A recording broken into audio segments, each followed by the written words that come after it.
sexy.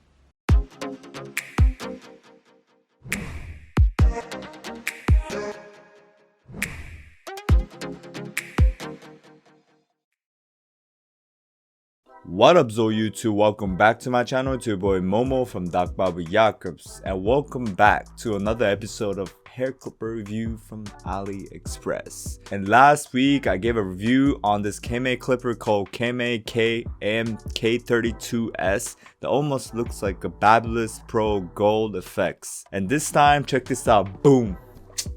As you can see it right here, it's Kemei I32S that almost looks like Babyliss PRO gold skeleton trimmer. So in this video, I'm gonna be reviewing, unboxing, and also doing performance tests on this hair clipper. So I want you to hit that subscribe button so that you don't miss out any of my content, including haircut tutorials, self-cut tutorials, hair clipper reviews, as well as AliExpress reviews.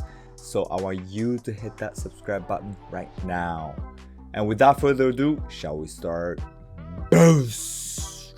Okay, so before moving on to review, I want to talk about the logistic of this hair trimmer right here. So basically, I ordered this trimmer for approximately around $30 on AliExpress, and it took me around 2 to 3 weeks to receive the package. And when I received the package, on the box it says, "Mr. Momo, please give a nice review and have a nice day." And I was like, what?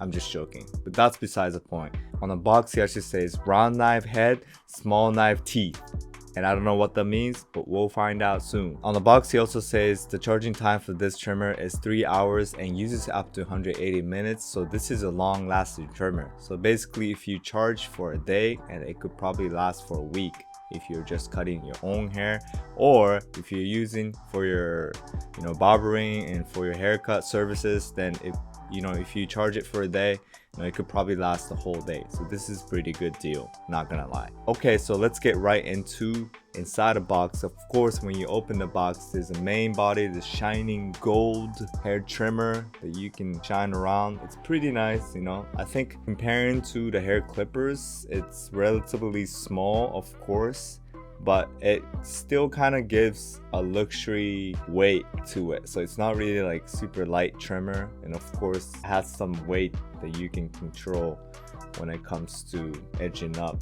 I really like it, and overall it's very nice. In the middle there's a power button that you press, and a LED display shows how much battery left in your trimmer, which is really nice, so you can always know how much battery left on your trimmer. So I gave 5 to that, so really nice. And when you take a look at the blade, it's not zero gap at this moment, but I want to try to zero gap this hair trimmer, because if this trimmer hits really well and it can zero gap, this is the end of the world. Check this out. At the bottom there's a charging port, and just like the hair clippers, the seller sends you this charging station that you can plug to your station, and you can charge it while it's standing. So you can easily just charge by just putting in this charging station right here. But the real question that everyone is wondering is, do they really hit just like the Babyliss gold skeleton trimmer? Well, we'll find out after this clip, so stay tuned and I'll be right back. Boost! As you can see it right here, this trimmer hits pretty well. It takes off a lot of hair at once. The blade is pretty sharp by default, and I think if you replace it with the Andis BaByliss PRO skeleton trimmer blade, I think it's gonna be a fire trimmer. And I'm gonna be continue to use this trimmer along with the hair clippers to see how it goes. And I also want to use these trimmer and also the hair clippers for my self-cut tutorial. And so yeah, stay tuned and make sure to hit that subscribe button, and I'm out of here, and I hope to see you very soon. Boost!